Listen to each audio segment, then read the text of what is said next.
Olá, tudo bom? Chegamos aqui em mais uma videoaula do nosso curso de coluna vertebral, papo reto e foco em coluna vertebral. Então, dá um feedback aí para mim. O que vocês acharam das 3 primeiras aulas que falamos sobre avaliação postural, fotografia, baropodometria e termografia? Gostaram? Mudou um pouquinho a forma de pensar? E a aula de hérnia de disco? Me dá um feedback, hein? Preciso estar junto de você para que a gente possa construir essa caminhada. Hoje vamos falar de hiperlordose lombar. Quantos pacientes chegam ao nosso consultório e dizem assim, doutor, eu tenho hiperlordose lombar, vai melhorar minha curva, então doutor, eu sinto dor por conta da hiperlordose lombar. E o que você acha? Será que ele sente dor por conta da hiperlordose? Vamos estudar um pouquinho sobre o que é hiperlordose e como tratar uma hiperlordose. Chega para cá. Bom, primeiramente, revisando novamente o que são as curvas da coluna, tá? Isso aqui já está mais do que batido. Temos 5 curvas, né? Quais são elas? Essa primeira aqui, ó, que é a coluna cervical. Depois você tem aqui a coluna dorsal. Depois você tem coluna lombar, sacro e cóccix. São quantas vértebras cervicais? 7 vértebras cervicais. Olha aí, ó. 12 vértebras dorsais, 5 vértebras lombares, 5 vértebras sacrais e 4 coxígenas. Beleza? Góis, agora, o que é a hiperlordose lombar? Vamos lá, vamos para cá e vamos entender um pouquinho o que significa essa hiperlordose. Bom, o nome hiper é porque é aumento, né? E da lombar, porque lordose, aumenta a lordose lombar. Show de bola. Agora vamos entender um pouquinho como é que isso funciona, tá? A hiperlordose lombar, ao pé da letra, é isso daqui, ó. É o aumento da convexidade anterior. Lembra que eu falei para vocês já desde o início que as curvas da coluna, ela sempre é estudada pela convexidade? Nunca a gente fala de concavidade, sempre a gente fala de convexidade. Se for falar, por exemplo, o que é uma hipercifose, o que é uma cifose dorsal? Uma cifose dorsal é uma curva da coluna dorsal que tem uma convexidade posterior. O que é uma lordose? Uma lordose é uma curva que tem uma convexidade anterior. Então, olha só, hiperlordose lombar nada mais é do que o aumento da curva cervical aqui, ó, ou lombar, que tem uma convexidade anterior. Muito bem. Isso aqui é muito simples, tá? Então, você ter esse textozinho falando e tal, mas isso aí, galera, que cai muito em concurso, tá certo? Veja só, quando você faz concurso, geralmente as nomenclaturas, elas são muito aplicadas porque a gente tem que padronizar e essas padronizações, na parte morfa, fisiológica, funcional, elas são muito importantes, tá? Então, repetindo, hiperlordose lombar é o quê? É um aumento da curva lombar com uma convexidade anterior. E uma hiperlordose cervical é um aumento da lordose cervical com uma convexidade anterior. Show de bola. Agora sim, para a gente ser mais detalhista, tá? Eu quero mostrar para você o que é o ângulo sacral, tá? A lordose lombar, ela vai ter uma relação direta com esse ângulo sacral. E depois a gente vai ver o ângulo lombosacral. Preste atenção aqui o que é esse ângulo sacral. O ângulo sacral ele é obtido através da intersecção de uma linha paralela aqui à base do sacro e uma linha horizontal. Esse ângulo deve ter uma média de 30 graus. Então, bora lá. Eu tenho aqui uma linha horizontal, fechado, e depois eu tenho uma linha paralela à base do sacro. E onde é que está esse ângulo lombosacral? Esse ângulo lombosacral ele está aqui. E tem que ser uma média de quanto? De 30 graus. Ou seja, quanto menor esse ângulo, maior vai ser a lordose lombar. Fechado? Esse posicionamento do sacro, ele tem uma interferência muito importante aqui na lordose lombar, tá? Se esse sacro, ele é muito aqui, vertical, essa coluna lombar aqui, ela é retinha, ela é retificada. Se esse sacro ele é mais horizontal, ou seja, diminuindo aqui esse ângulo, essa lordose ela é aumentada. Perfeito. Então, vimos aqui o ângulo sacral e o ângulo lombosacral. Saca só aqui o que é esse ângulo. Ó. Esse ângulo lombosacral é obtido através do ângulo formado pela intersecção de duas retas traçadas a partir do eixo, presta atenção, a partir do eixo da quinta vértebra lombar com a reta traçada no eixo da primeira vértebra sacral. Esse ângulo deve ser em torno de 143 graus. Então vamos lá. Eu tenho aqui ó, uma reta traçada no eixo da quinta vértebra lombar e uma reta traçada aqui ó, no eixo da primeira vértebra sacral. Esse ângulo aqui tem que ser um ângulo de 143 graus. Quanto menor esse ângulo, mais horizontal é o sacro e maior é a lordose lombar. Quanto maior esse ângulo, mais vertical é esse sacro e menos é a curva lombar. Fechado? Então, se você pensar no ângulo sacral e no ângulo lombosacral, quanto menor for esses ângulos, maior vai ser a lordose lombar. Fechado? Então, vamos lá. Agora, ó, o que eu tenho que fazer quando o paciente ele tem uma hiperlordose? Então, esse bonequinho aqui para vocês, lembrando que todas essas imagens são imagens do meu Atlas Anatomia Clínica, tá? Se você ainda não adquiriu esse Atlas, você está perdendo tempo, porque ele está muito massa.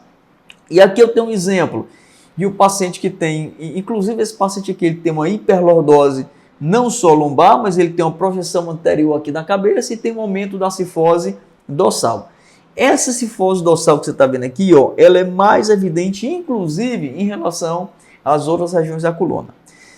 O que eu tenho que fazer quando o paciente tem uma hiperlordose?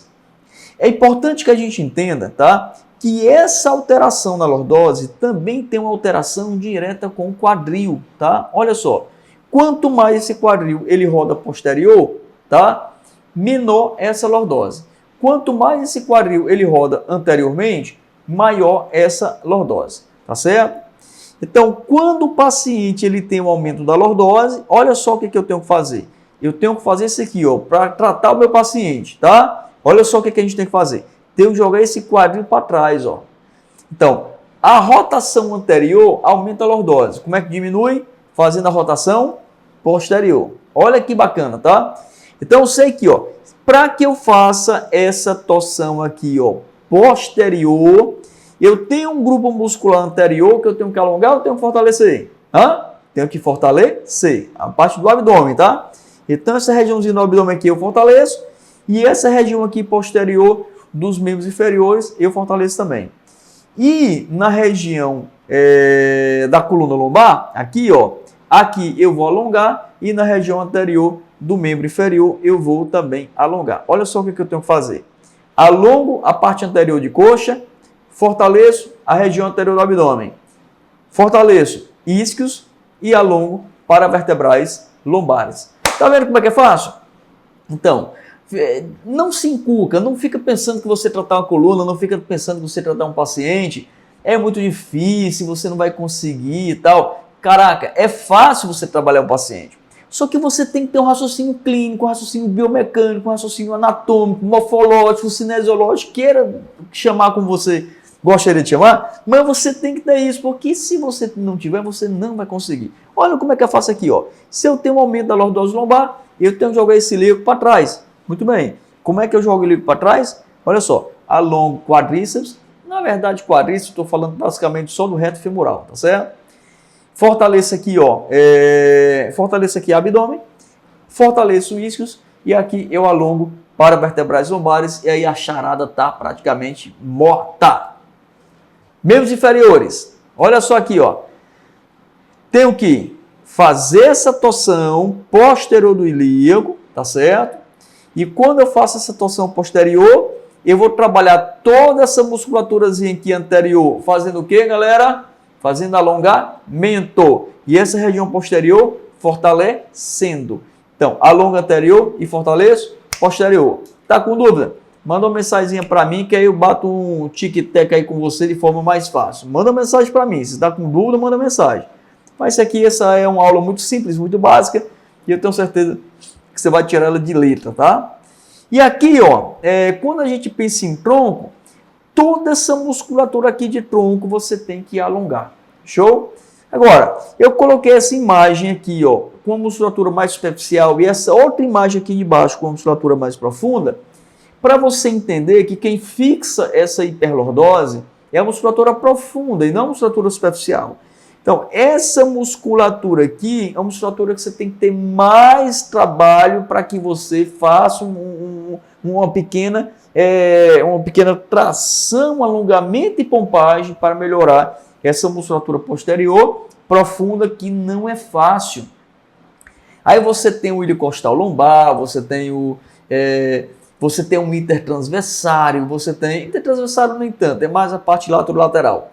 Mas você tem o interespinhoso, você tem aqui o transverso espinhoso, você tem aqui o multífero, você tem os rotadores vertebrais, e aqui é a musculatura que mais vai te dar trabalho, tá certo?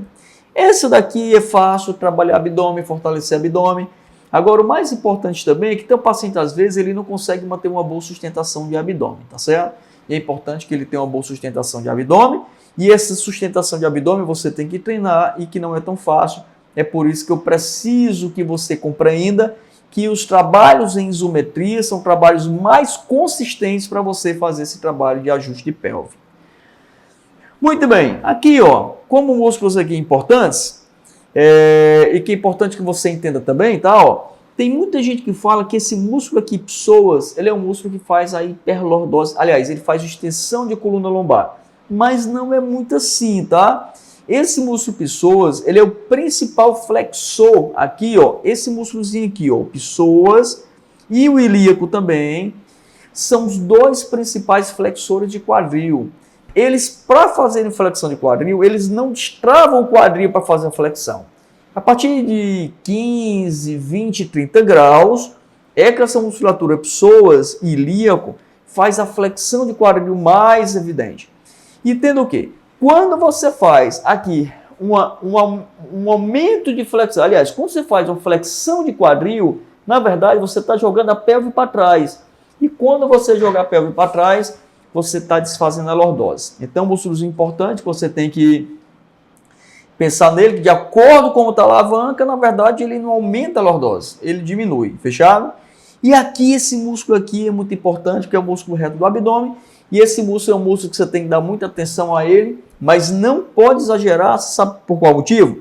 Porque ele se insere aqui no pubis, e aí o paciente pode ter uma pubalgia, e aí você vai melhorar um problema, mas você vai piorar outro, fechado?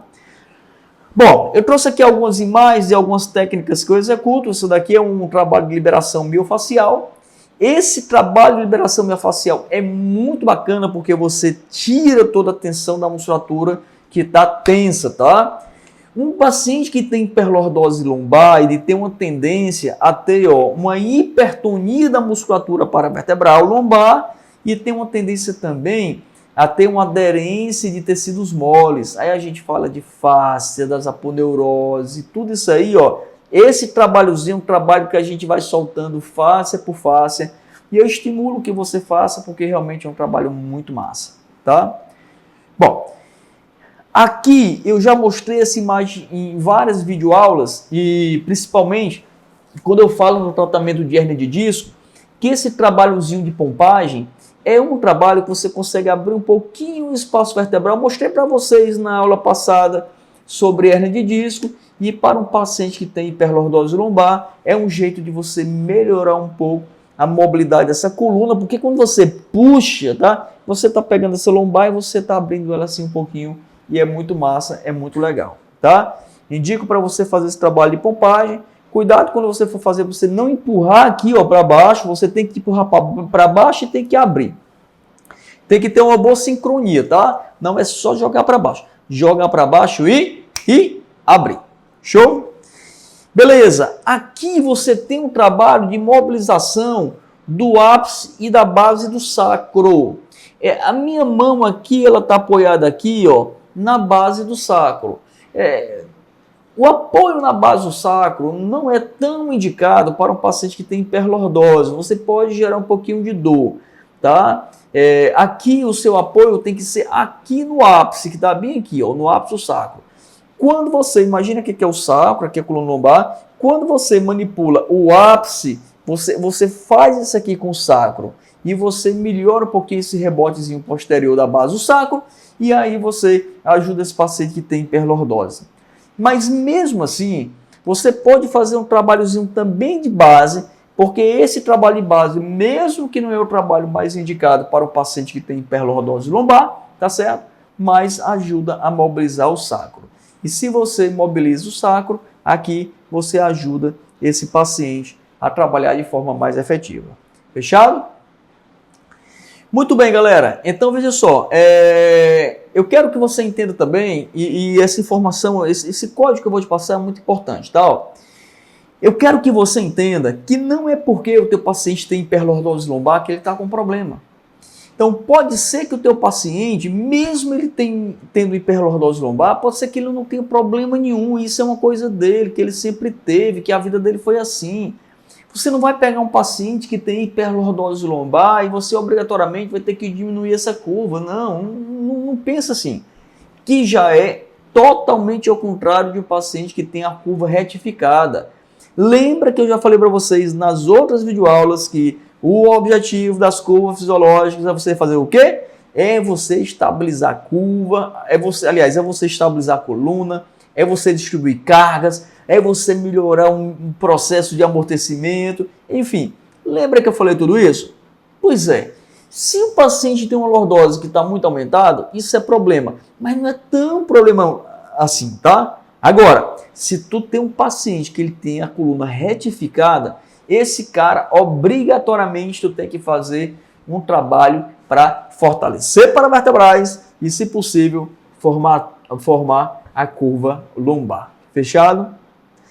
Esse era meu papo reto hoje com você sobre coluna vertebral, tá certo? Espero que você tenha gostado. Manda um feedback para mim. Se tiver dúvida, manda também o feedback. E não esquece que a gente se encontra na próxima videoaula. Tchau, tchau. Fui!